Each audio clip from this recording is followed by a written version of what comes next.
Alhamdulillah, nahmaduhu wa nasta'inuhu wa nastaghfiruh wa na'udzu billahi min shururi anfusina wa min sayyiati a'malina. Man yahdihillahu fala mudilla lahu wa man yudlilhu fala hadiya lahu. Ashhadu an la ilaha illallah wahdahu la syarika lahu wa asyhadu anna Muhammadan 'abduhu wa rasuluh. Allahumma salli wa sallim ala Muhammad wa ala alihi wa ashabihi wa man tabi'ahum bi ihsanin ila yaumiddin. Ya ayyuhalladzina amanu taqullaha haqqa tuqatih wa la tamutunna illa wa antum muslimun. Amma ba'd.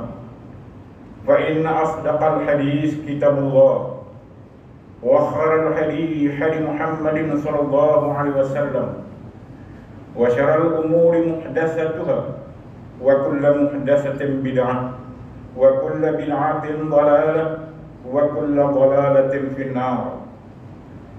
Sidang Jumat yang dirahmati dan dikasihi Allah sekalian, marilah pada hari ini yang merupakan penghulu segala hari, kita datang untuk bertemu dengan Allah Subhanahu wa taala, adalah sama-sama untuk kita bertakwa kepada Allah dengan kita mentaati segala perintahnya dan meninggalkan segala larangannya. Tajuk khutbah kita pada hari ini ialah jangan sombong. Sidang Jumat yang dikasihi Allah sekalian, sombong ialah sikap suka meninggikan diri serta memandang rendah terhadap orang lain. Seseorang itu boleh menjadi sombong kepada orang lain jika dia merasakan dirinya lebih berani, lebih berkuasa, serta kedudukannya lebih tinggi berbanding dengan orang lain. Sikap sombong juga boleh terjadi dalam diri seseorang apabila dia amat membanggakan keturunannya, rupa parasnya, ataupun harta kekayaan yang ia miliki, dan dia merasakan dirinya lebih hebat berbanding dengan orang yang lain. Sikap sombong adalah salah satu akhlak yang sangat buruk dan amat dilarang di dalam Islam. Seperti mana Allah Subhanahu wa taala berfirman dalam surah Luqman ayat yang ke-18. A'udzu billahi minasy syaithanir rajim. Wa la tus'ir khaddaka lin-nas wa la tamshi fil ardi marha. Innallaha la yuhibbu kulla muhtalin fakhur. Yang bermaksud, dan janganlah engkau memalingkan mukamu karena memandang rendah kepada manusia, dan jangan engkau berjalan di atas muka bumi ini dengan berlagak sombong. Sesungguhnya Allah Subhanahu wa taala tidak suka kepada tiap-tiap orang yang sombong, takbur, lagi membanggakan diri. Sifat kesombongan, kebesaran ataupun kehebatan adalah menjadi hak milik mutlak Allah Subhanahu wa taala, bukan hak milik manusia yang diciptakan oleh Allah.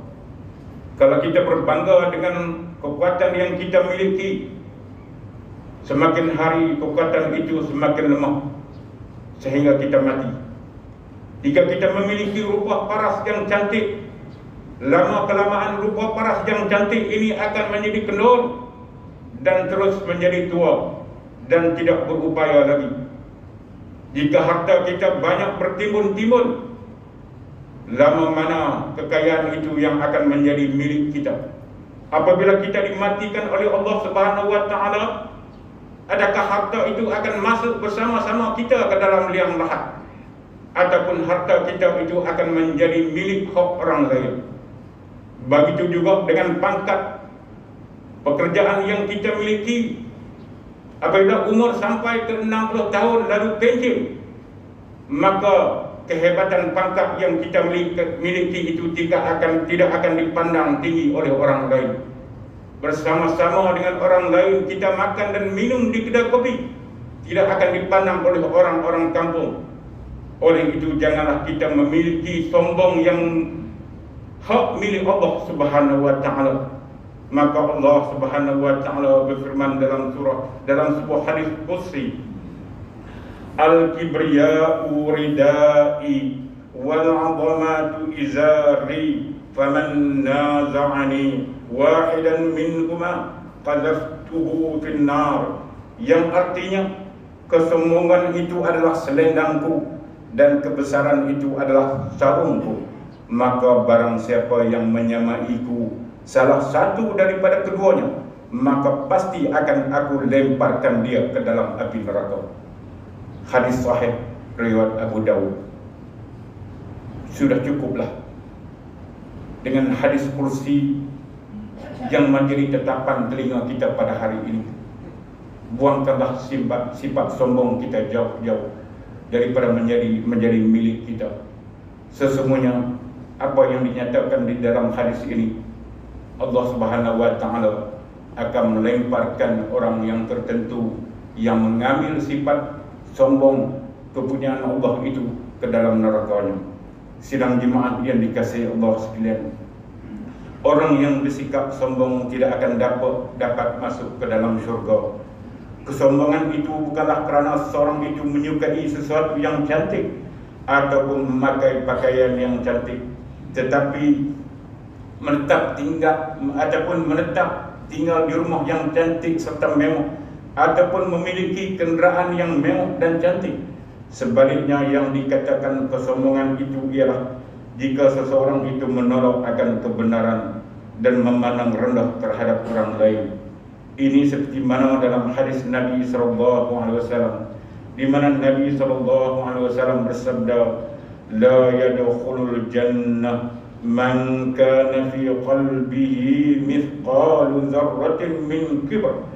Qala rajulun inna ar-rajula yuhibbu an yakuna thawbuhu hasana wa na'luhu hasana. Qala inna Allaha jamilun yuhibbul jamalal kibr baturul haqq wa ghamtun nas. Tidak akan masuk syurga orang yang di jantung hatinya terdapat kesombongan, meskipun hanya seberat zarah daripada kesombongannya.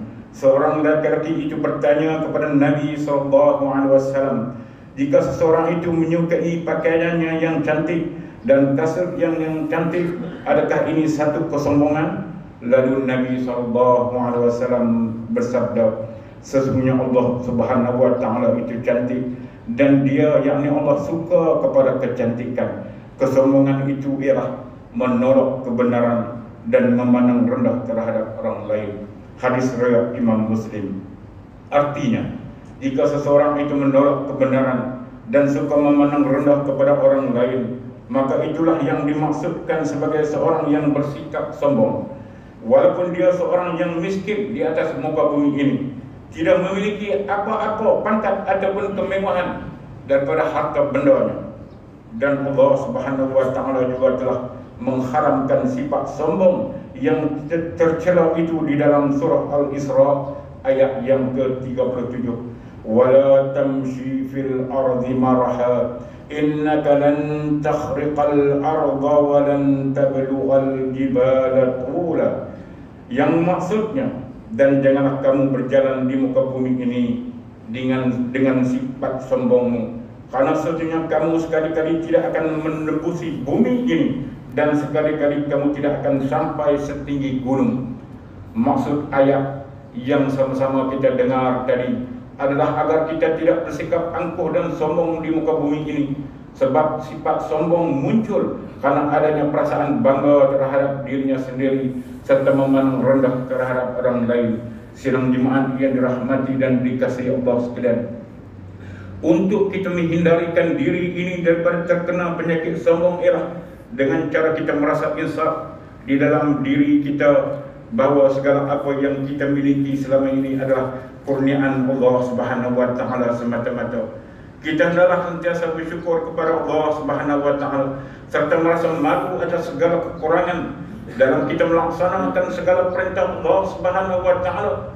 Jika Allah Subhanahu wa taala mau mengambil semua kembali kurniaan yang diberikan kepada kita, maka Dia boleh mencabut segala nikmat yang diberikan kepada kita dalam sekelip mata sahaya.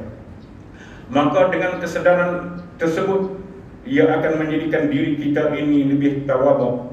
Seseorang yang bersikap tawadhu sentiasa mencari kekurangan dan kelemahan diri, bersedia menerima kebenaran daripada orang lain. Apa yang lebih penting ialah sifat tawadhu dapat memelihara diri kita daripada takbur, riya dan ujub yang merupakan sifat buruk lagi keji yang sangat dibenci oleh Allah Subhanahu wa taala.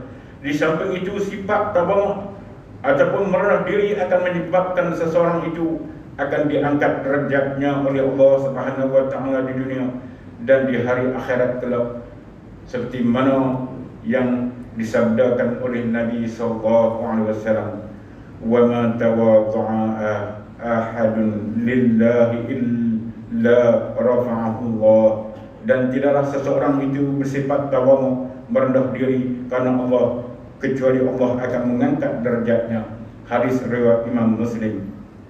Disifatkan sifat sombong dan takabur inilah iblis enggan mentaati segala perintah Allah Subhanahu wa taala supaya sujud hormat kepada Adam. Sifat sombong juga telah menyebabkan iblis mendapat laknat daripada Allah Subhanahu wa taala buat selama-lamanya.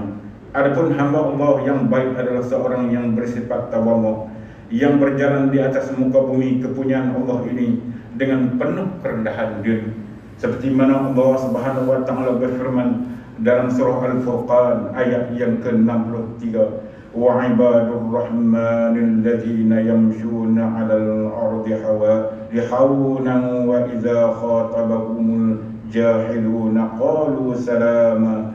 Yang maksudnya, dan hamba-hamba Allah Ar-Rahman yang diridainya ialah mereka yang berjalan di bumi dengan tawadhu, rendah diri, rendah hati, dan apabila orang-orang yang jahil menyapa mereka dengan kata-kata yang hina mereka, lalu mereka akan mengucapkan salam. Barakallahu li wa lakum fil Qur'anil azim wa nafa'ani wa iyyakum bima fihi minal ayati wadh-dhikril hakim.